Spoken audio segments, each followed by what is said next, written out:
How old are you? 12. Oh, great playing. Very nice job. Tell me why you like this piece. I feel like it's like very dramatic, and then there's a lot of like different moods in it.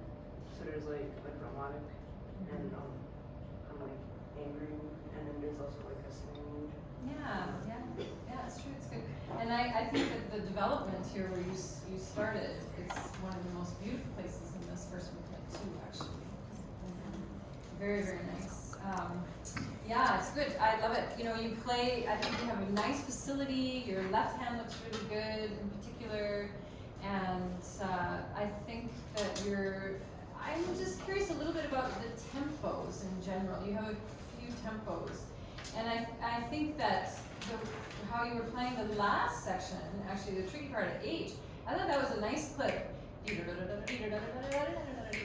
I kind of wondered, why not try that in some of the other places too? So after you have your sort of second introduction that you have at D, right? So when you get down to even at 139, maybe you could have that. I think you have to decide. I'd like to hear that a little faster, perhaps. Actually, why don't you play first at E?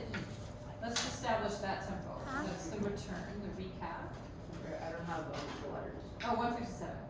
So when you go back to like the main theme, yeah. Ta-da. Yeah. Just maybe start right on that, and let's find what you yeah. That would be helpful if I had some. Oh yeah.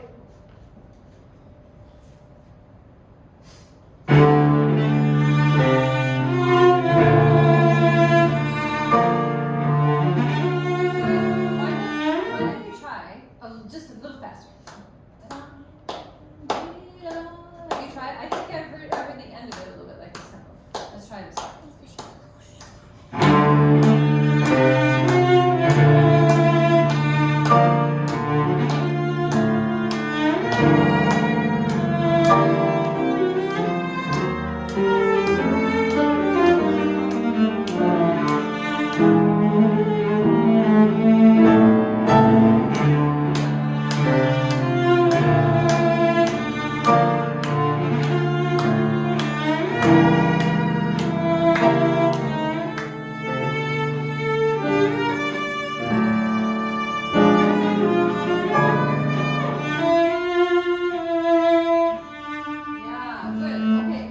How does that feel? Feels a bit rushed. Feels it rushed to you? Yeah. Yeah, I think it's good and fiery in my opinion. And why don't you try? I'm just curious. Can you back up now to 147? That's where it's ya da da da da da da in the cello. After just the start of the long 16th note part. And can you try it at that same tempo?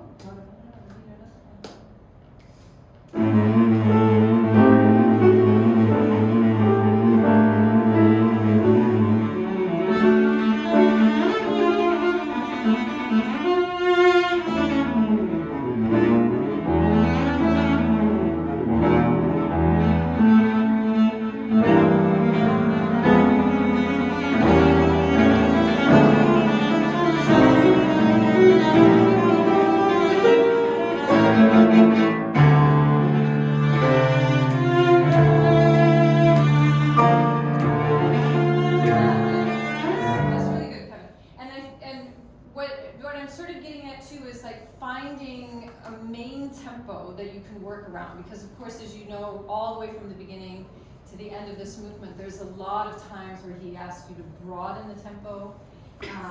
There's ad libitum passages, right? A lot of broadening and retards and so forth in different places, right? Appassionato markings too. Sometimes we can feel on the back side of the beat for those places. But in general, because I think the whole movement is, allegro maestoso after you have the introduction, yeah. So it still has that same feeling and a little bit of a thread, if you know what I mean. So we have a consistent tempo. The other place I'd like you to try, maybe the second theme is really hard to play in tempo, and maybe it can be on the backside of beat, but probably shouldn't be its own unique tempo. You know what I mean? That's a hard thing. So that, you know what I'm talking about? So when you have this is before letter F, it's 3. 73. Yeah.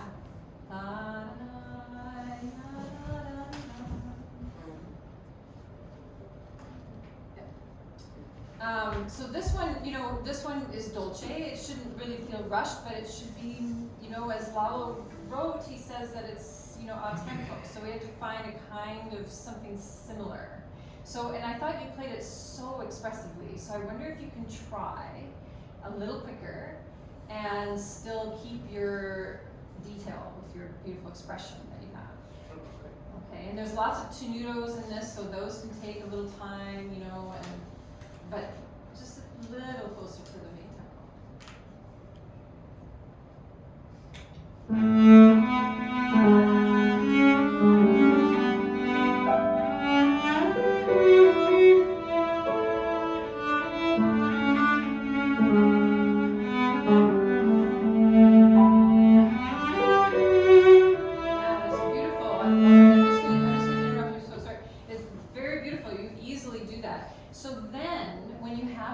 Those accents in this dolce,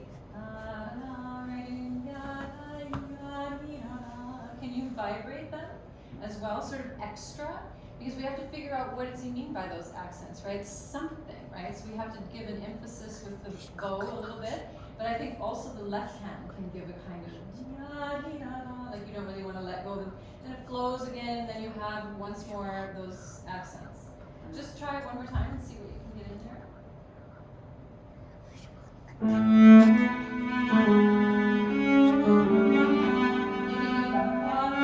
Can you actually in this case, yeah, is that your bowing?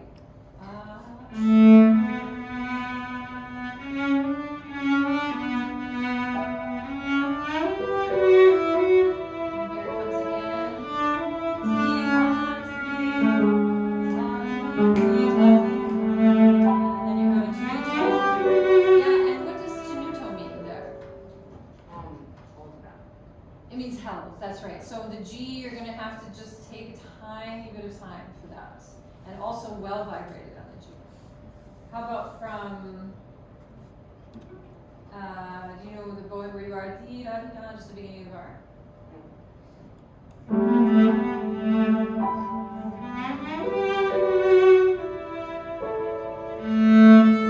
Let this roll. And this one, I think this is interesting too because it's forte, right?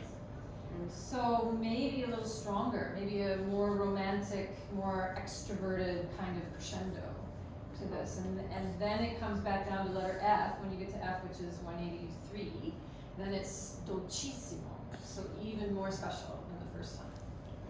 Okay. Try, can we go from the same place? Vibrate.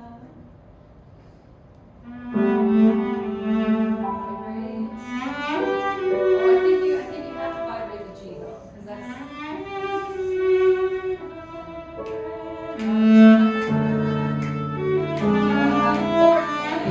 lots of vibrato here.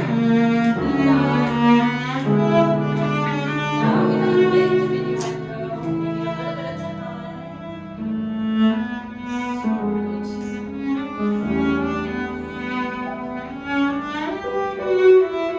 Yeah, and you know here, kind of, sorry to interrupt, at F, the copy that you gave me, but I think in general, because this time it's dolcissimo, you could consider in the future playing it on the D string, going up the D string.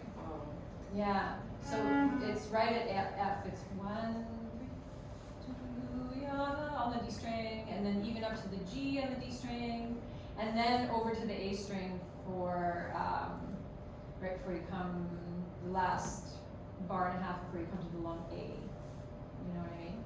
You don't have to do that now, but it does give it a different color and a nice, interesting color.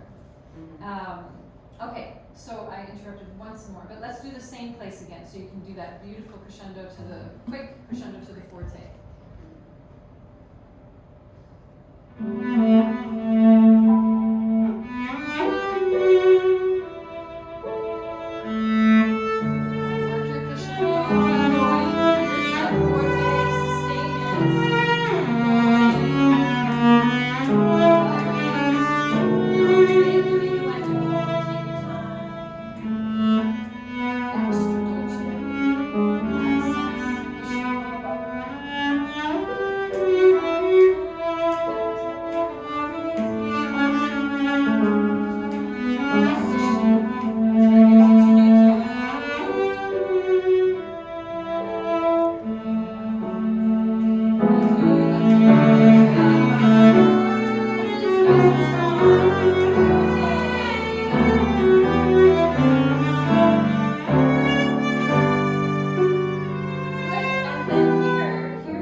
right? So you have such a great vibrato. I bet you can really fire it up for that double forte.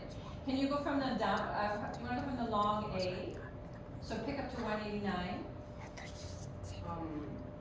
Okay. You know where it is? Is that all on an up bow or are you doing that on a down bow? That's all on and off. Okay.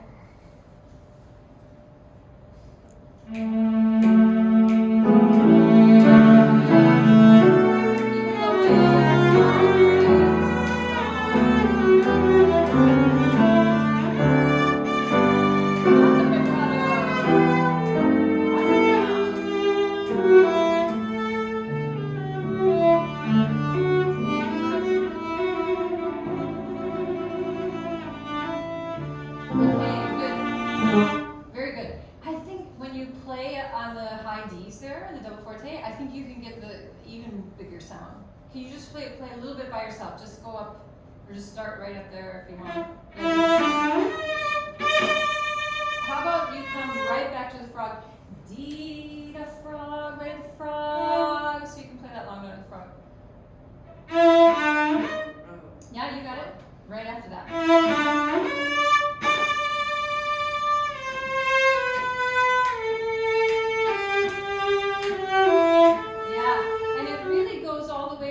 To that A that you just played, right? Really appassionato playing, lots of good arm weight in the string and big vibrato up top. And I think when we have really long notes like the A, where are you? Yeah, when you have this kind of thing, this length here, even this one, right? You have to kind of grow through those notes. It doesn't say crescendo, but you have to grow so that we don't lose the sense of the intensity on the inside. Let's do it once more. You want to run at it again from the long A? Okay? With the piano again.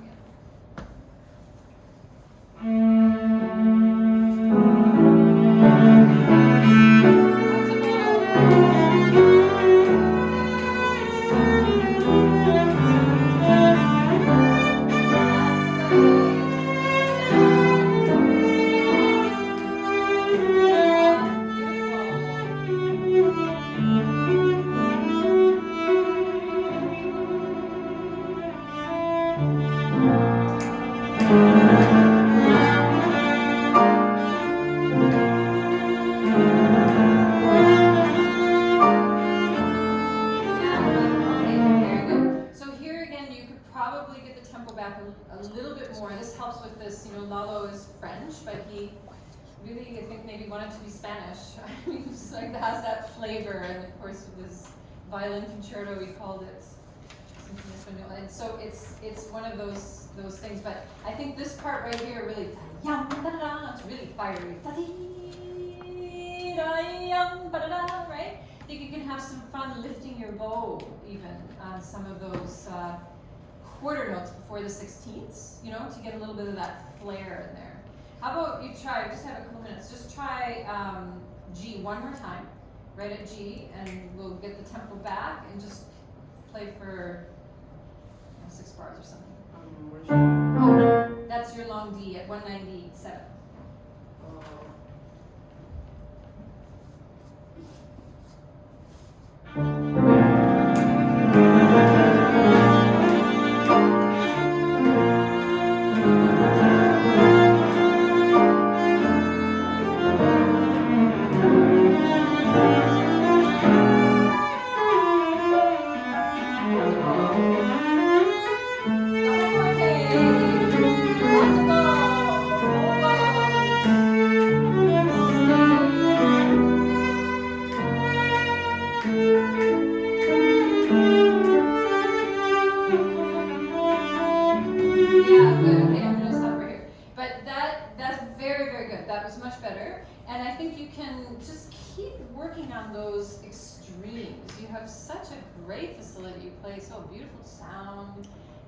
Cello no less, and it sounds vibrato very, very strong. So have fun, like more accents, more fire in the playing. Okay. And then there are places like, that's why you like it, right? Because it has all of the extremes, right? You have those places, then you have more gentle spots, and all those fun passage work too. Okay, so very nice to hear you. Wonderful.